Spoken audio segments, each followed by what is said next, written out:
Chapter 9 of The Turn of the Screw. I waited and waited, and the days, as they elapsed, took something from my consternation. A very few of them, in fact, passing in constant sight of my pupils, without a fresh incident, sufficed to give to grievous fancies, and even to odious memories, a kind of brush of the sponge. I have spoken of the surrender to their extraordinary childish grace as a thing I could actively cultivate, and it may be imagined if I neglected now to address myself to this source for whatever it would yield. Stranger than I can express certainly was the effort to struggle against my new lights. It would doubtless have been, however, a greater tension still, had it not been so frequently successful. I used to wonder how my little charges could help guessing that I thought strange things about them, and the circumstances that these things only made the more interesting was not by itself a direct aid to keeping them in the dark. I trembled lest they should see that they were so immensely more interesting. Putting things at the worst at all events, as in meditation I so often did, any clouding of their innocence could only be, blameless and foredoomed as they were, a reason the more for taking risks. There were moments when, by an irresistible impulse, I found myself catching them up and pressing them to my heart. As soon as I had done so, I used to say to myself, "What will they think of that? Doesn't it betray too much?" It would have been easy to get into a sad, wild tangle about how much I might betray. But the real account, I feel, of the hours of peace that I could still enjoy was that the immediate charm of my companions was a beguilement, still effective even under the shadow of the possibility that it was studied. For if it occurred to me that I might occasionally excite suspicion by the little outbreaks of my sharper passion for them, so too I remember wondering if I mightn't see a queerness in the traceable increase of their own demonstrations. They were at this period extravagantly and preternaturally fond of me, which, after all, I could reflect, was no more than a graceful response in children perpetually bowed over and hugged. The homage of which they were so lavish succeeded, in truth, for my nerves quite as well as if I never appeared to myself, as I may say, literally to catch them at a purpose in it. They had never, I think, wanted to do so many things for their poor protectress. I mean, though they got their lessons better and better, which was naturally what would please her most, in the way of diverting, entertaining, surprising her, reading her passages, telling her stories, acting her charades, pouncing out at her in disguises as animals and historical characters, and above all astonishing her by the pieces they had secretly got by heart and could interminably recite. I should never get to the bottom, were I to let myself go even now, of the prodigious private commentary, all under still more private correction, with which in these days I overscored their full hours. They had shown me from the first a facility for everything, a general faculty which, taking a fresh start, achieved remarkable flights. They got their little tasks as if they loved them, and indulged, from the mere exuberance of the gift, in the most unimposed little miracles of memory. They not only popped out at me as tigers and as Romans, but as Shakespearians, astronomers, and navigators. This was so singularly the case that it had presumably much to do with the fact as to which, at the present day, I am at a loss for a different explanation. I allude to my unnatural composure on the subject of another school for Miles. What I remember is that I was content not, for the time, to open the question, and that contentment must have sprung from the sense of his perpetually striking show of cleverness. He was too clever for a bad governess, for a parson's daughter to spoil, and the strangest, if not the brightest thread in the pensive embroidery I just spoke of, was the impression I might have got, if I had dared to work it out, that he was under some influence operating in his small intellectual life as a tremendous incitement. If it was easy to reflect, however, that such a boy could postpone school, it was at least as marked that for such a boy to have been kicked out by a schoolmaster was a mystification without end. Let me add that in their company now, and I was careful almost never to be out of it, I could follow no scent very far. We lived in a cloud of music and love and success and private theatricals. The musical sense in each of the children was of the quickest, but the elder in especial had a marvellous knack of catching and repeating. The schoolroom piano broke into all gruesome fancies, and when that failed, there were confabulations in corners, with a sequel of one of them going out in the highest spirits in order to come in as something new. I had brothers myself, and it was no revelation to me that little girls could be slavish idolaters of little boys. What surpassed everything was that there was a little boy in the world who could have for the inferior age, sex, and intelligence so fine a consideration. They were extraordinarily at one, and to say that they never either quarrelled or complained is to make the note of praise coarse for their quality of sweetness. Sometimes, indeed, when I dropped into coarseness, I perhaps came across traces of little understandings between them, by which one of them should keep me occupied while the other slipped away. There is a naive side, I suppose, in all diplomacy, but if my pupils practised upon me, it was surely with the minimum of grossness. It was all in the other quarter that after a lull the grossness broke out. I find that I really hang back, but I must take my plunge. In going on with the record of what was hideous at Bligh, I not only challenge the most liberal faith, for which I little care, but, and this is another matter, I renew what I myself suffered, I again push my way through it to the end. There came suddenly an hour after which, as I look back, the affair seems to me to have been all pure suffering, but I have at least reached the heart of it, and the straightest road out is doubtless to advance. One evening, with nothing to lead up to or to prepare it, I felt the cold touch of the impression that had breathed on me the night of my arrival, and which, much lighter than, as I have mentioned, I should probably have made little of in memory had my subsequent sojourn been less agitated. I had not gone to bed. I sat reading by a couple of candles. There was a roomful of old books at Bligh, last-century fiction some of it, which to the extent of a distinctly deprecated renown, but never to so much as that of a stray specimen, had reached the sequestered home and appealed to the unavowed curiosity of my youth. I remember that the book I had in my hand was Fielding's Amelia, also that I was wholly awake. I recall further both a general conviction that it was horribly late, and a particular objection to looking at my watch. I figure, finally, that the white curtain draping, in the fashion of those days, the head of Flora's little bed, shrouded, as I had assured myself long before, the perfection of childish rest. I recollect, in short, that though I was deeply interested in my author, I found myself, at the turn of a page, and with his spell all scattered, looking straight up from him, and hard at the door of my room. There was a moment during which I listened, reminded of the faint sense I had had the first night of there being something undefinably astir in the house, and noted the soft breath of the open casement just move the half-drawn blind.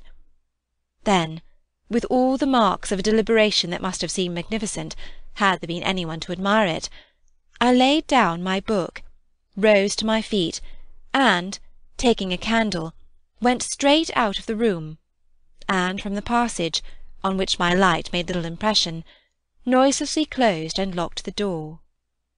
I can say now neither what determined nor what guided me, but I went straight along the lobby, holding my candle high, till I came within sight of the tall window that presided over the great turn of the staircase. At this point I precipitately found myself aware of three things. They were practically simultaneous, yet they had flashes of succession. My candle, under a bold flourish, went out, and I perceived by the uncovered window that the yielding dusk of earliest morning rendered it unnecessary. Without it, the next instant, I saw that there was someone on the stair. I speak of sequences, but I required no lapse of seconds to stiffen myself for a third encounter with Quint. The apparition had reached the landing half-way up, and was therefore on the spot nearest the window, where at sight of me it stopped short, and fixed me exactly as it had fixed me from the tower and from the garden. He knew me as well as I knew him, and so, in the cold, faint twilight, with a glimmer in the high glass, and another on the polish of the oak stair below, we faced each other in our common intensity. He was absolutely on this occasion a living, detestable, dangerous presence. But that was not the wonder of wonders. I reserve this distinction for quite another circumstance. The circumstance that dread had unmistakably quitted me, and that there was nothing in me there that didn't meet and measure him. I had plenty of anguish after that extraordinary moment, but I had, thank God, no terror. And he knew I had not. I found myself at the end of an instant magnificently aware of this. I felt, in a fierce rigour of confidence, that if I stood my ground a minute I should cease, for the time at least, to have him to reckon with. And during the minute, accordingly, the thing was as human and hideous as a real interview. Hideous just because it was human as to have met alone in the small hours in a sleeping house some enemy, some adventurer, some criminal. It was the dead silence of our long gaze at such close quarters that gave the whole horror, huge as it was, its only note of the unnatural. If I had met a murderer in such a place and at such an hour, we still at least would have spoken. Something would have passed in life between us. If nothing had passed, one of us would have moved. The moment was so prolonged that it would have taken but little more to make me doubt if even I were in life. I can't express what followed it, save by saying that the silence itself, which was indeed in a manner an attestation of my strength, became the element into which I saw the figure disappear, in which I definitely saw it turn, as I might have seen the low wretch to which it had once belonged turn, on receipt of an order, and pass, with my eyes on the villainous back that no hunch could have more disfigured, straight down the staircase, and into the darkness, in which the next bend was lost. End of Chapter 9. Chapter 10 of The Turn of the Screw. I remained a while at the top of the stair, but with the effect presently of understanding that when my visitor had gone, he had gone. Then I returned to my room. The foremost thing I saw there by the light of the candle I had left burning was that Flora's little bed was empty, and on this I caught my breath with all the terror that 5 minutes before I had been able to resist. I dashed at the place in which I had left her lying, and over which, for the small silk counterpane and the sheets were disarranged, the white curtains had been deceivingly pulled forward. Then my step, to my unutterable relief, produced an answering sound. I perceived an agitation of the window-blind, and the child, ducking down, emerged rosily from the other side of it. She stood there in so much of her candour, and so little of her nightgown, with her pink bare feet and the golden glow of her curls. She looked intensely grave, and I had never had such a sense of losing an advantage acquired, the thrill of which had been just so prodigious, as on my consciousness she addressed me with a reproach. "You naughty! Where have you been?" Instead of challenging her own regularity, I found myself arraigned and explaining. She herself explained, for that matter, with the loveliest, eagerest simplicity.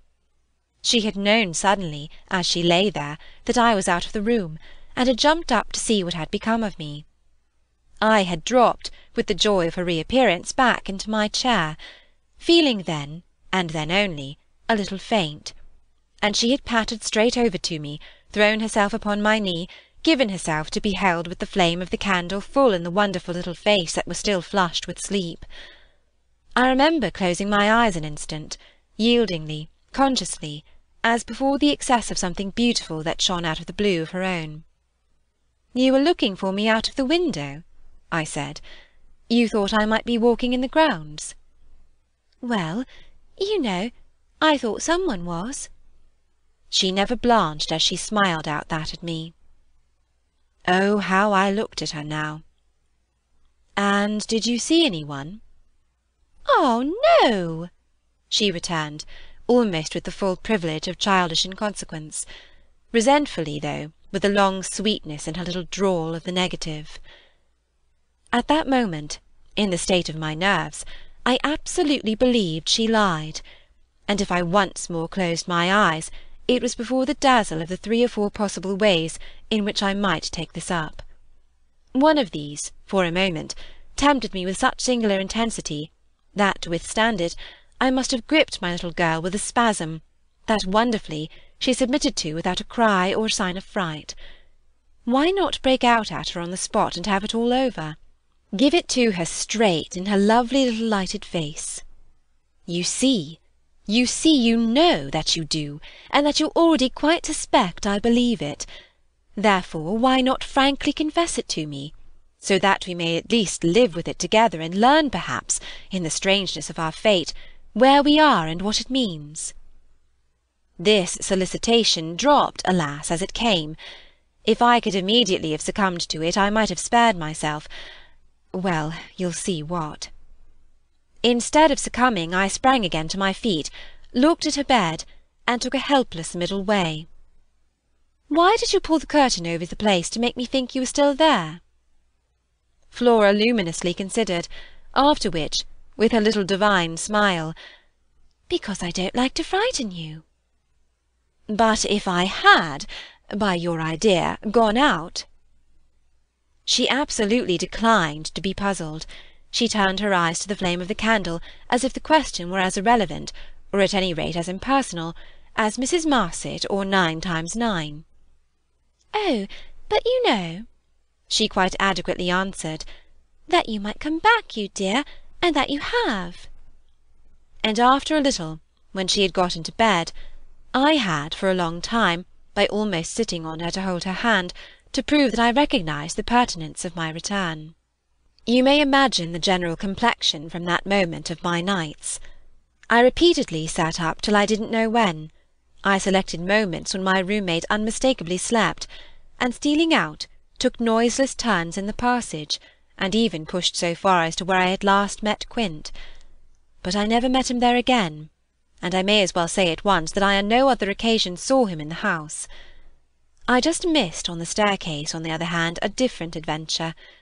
Looking down it from the top, I once recognised the presence of a woman, seated on one of the lower steps with her back presented to me, her body half bowed, and her head in an attitude of woe in her hands. I had been there but an instant, however, when she vanished without looking round at me. I knew none the less exactly what dreadful fate she had to show, and I wondered whether instead of being above I had been below, I should have had for going up the same nerve I had lately shown Quint. Well, there continued to be plenty of chance for nerve. On the 11th night after my latest encounter with that gentleman, they were all numbered now, I had an alarm that perilously skirted it, and that indeed, from the particular quality of its unexpectedness, proved quite my sharpest shock. It was precisely the first night during this series that, weary with watching, I had felt that I might again without laxity lay myself down at my old hour. I slept immediately, and, as I afterward knew, till about 1 o'clock, but when I woke it was to sit straight up, as completely roused as if a hand had shook me. I had left a light burning, and it was now out, and I felt an instant certainty that Flora had extinguished it. This brought me to my feet, and straight in the darkness to her bed, which I found she had left. A glance at the window enlightened me further, and the striking of a match completed the picture. The child had again got up, this time blowing out the taper, and had again, for some purpose of observation or response, squeezed in behind the blind, and was peering out into the night. That she now saw, as she had not, I had satisfied myself the previous time, was proved to me by the fact that she was disturbed neither by my re-illumination nor by the haste I made to get into slippers and into a wrap. Hidden, protected, absorbed, she evidently rested on the sill, the casement opened forward, and gave herself up. There was a great still moon to help her, and this fact had counted in my quick decision. She was face to face with the apparition we had met at the lake, and could now communicate with it as she had not then been able to do. What I, on my side, had to care for was, without disturbing her, to reach from the corridor some other window in the same quarter. I got to the door without her hearing me. I got out of it, closed it, and listened from the other side for some sound from her. While I stood in the passage, I had my eyes on her brother's door, which was but 10 steps off, and which indescribably produced in me a renewal of the strange impulse that I lately spoke of as my temptation. What if I should go straight in and march to his window? What if, by risking to his boyish bewilderment a revelation of my motive, I should throw across the rest of the mystery the long halter of my boldness? This thought held me sufficiently to make me cross to his threshold and pause again. I preternaturally listened. I figured to myself what might portentously be. I wondered if his bed were also empty, and he too was secretly at watch. It was a deep, soundless minute, at the end of which my impulse failed. He was quiet. He might be innocent. The risk was hideous. I turned away. There was a figure in the grounds, a figure prowling for a sight, the visitor with whom Flora was engaged. But it was not the visitor most concerned with my boy. I hesitated afresh, but on other grounds, and only for a few seconds. Then I had made my choice. There were empty rooms at Bly, and it was only a question of choosing the right one. The right one suddenly presented itself to me as the lower one, though high above the gardens, in the solid corner of the house that I have spoken of as the old tower. This was a large square chamber, arranged with some state as a bedroom, the extravagant size of which made it so inconvenient that it had not for years, though kept by Mrs. Grose in exemplary order, been occupied. I had often admired it, and I knew my way about in it. I had only, after just faltering at the first chill gloom of its disuse, to pass across it and unbolt as quietly as I could one of the shutters. Achieving this transit, I uncovered the glass without a sound, and applying my face to the pane, was able, the darkness without being much less than within, to see that I commanded the right direction. Then I saw something more. The moon made the night extraordinarily penetrable, and showed me on the lawn a person, diminished by distance, who stood there motionless, and as fascinated, looking up to where I had appeared, looking, that is, not so much straight at me as at something that was apparently above me. There was clearly another person above me, there was a person on the tower, but the presence on the lawn was not in the least what I had conceived and had confidently hurried to meet. The presence on the lawn, I felt sick as I made it out, was poor little Miles himself. End of Chapter 10.